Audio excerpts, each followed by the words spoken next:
Devon Larratt, luego de, o fue antes, hizo un comentario que si el evento o el combate entre él y Laletín debería darse si Jerry le gana a propio Laletín. En este video vamos a discutir un poco con respecto a si ese combate debería darse o no. Si pierde Laletín contra Jerry Cadore, es bastante difícil, pero puede pasar.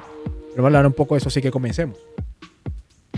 Saludos, amantes de la lucha de brazos, bienvenidos a un nuevo video del canal. En este caso, Devon Larratt hizo esa clase de pregunta a la fanaticada. Yo me imagino que el 100% de los fanáticos dirán que sí o sí es lo mismo, y simplemente cuando antes él se enfrentó la primera vez contra, eso fue en Georgia, contra Laletín en un duelo de palabras,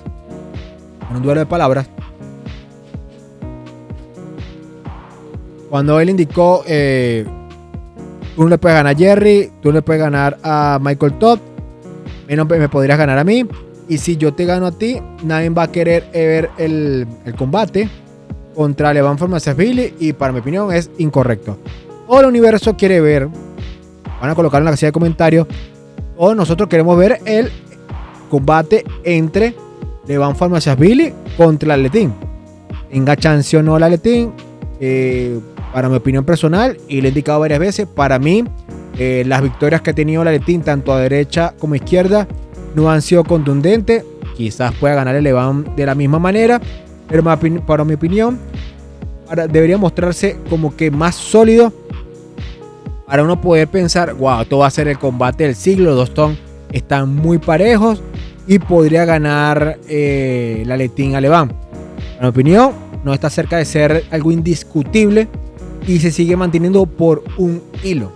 Ahora también el mismo evento, el mismo escenario sería entre Laletín contra Devon Larratt. Absolutamente todo el universo quiere ver ese combate. Ya lo hemos hablado y discutido 1500 millones de veces, por lo cual la pregunta de Devon Larratt sería bastante tonta. Pierde Laletín contra Jerry Cadore, pierda como pierda, supongamos que le gane 3-0, cosa bastante complicada, pero supongamos que le gane. Tiene que enfrentarse Devon Larratt contra Laletín porque es el morbo y lo que quiere la fanaticada. Aparte que no quedan muchos eventos realmente interesantes contra la crema de la crema o el top del top, digamos que la élite de la élite, los atletas súper poderosos que existen en el mundo de la pulsera, que son Levan, Devon y Laletín. Entonces todo el universo quiere ver ese combate, y para mi opinión personal también se hace combate en marzo o en abril.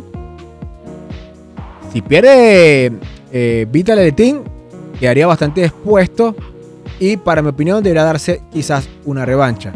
Si pierde Devon, obviamente Laletín muestra que es superior y que está un nivel un poquito más bajo que Levan Formasashvili, pero demostraría eso en la actualidad.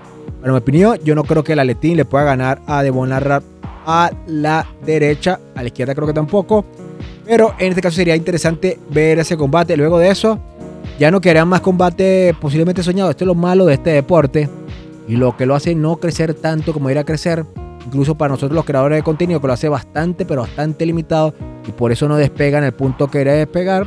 Porque supongamos que se hace combate Devon contra Laletín, ok, pum, sea quien gane, se da el Levan contra Laletín, pum, sea quien gane, y queda después de eso en los super pesados absolutamente nada, porque Devon Larratt contra Levan Formasashvili, en este caso si el Devon Larratt aumenta de forma impresionante de peso, que cree el morbo social de que con más peso no tan cercano podría contrarrestar a Levan Formasashvili, que sus 120 kilos, que fue la última vez, que solamente lo pudo medio aguantó y resistió, pero la fuerza isométrica de Levan Formasashvili superó la resistencia isométrica de Devon Larratt. Y si no has visto el video, aquí está el video donde puedes ver los tres tipos de fuerza, donde están de protagonista John Bersinski, Levan Formasashvili, Devon Larratt y Denis Simplico, para que vean los tipos de fuerza y la vayan entendiendo.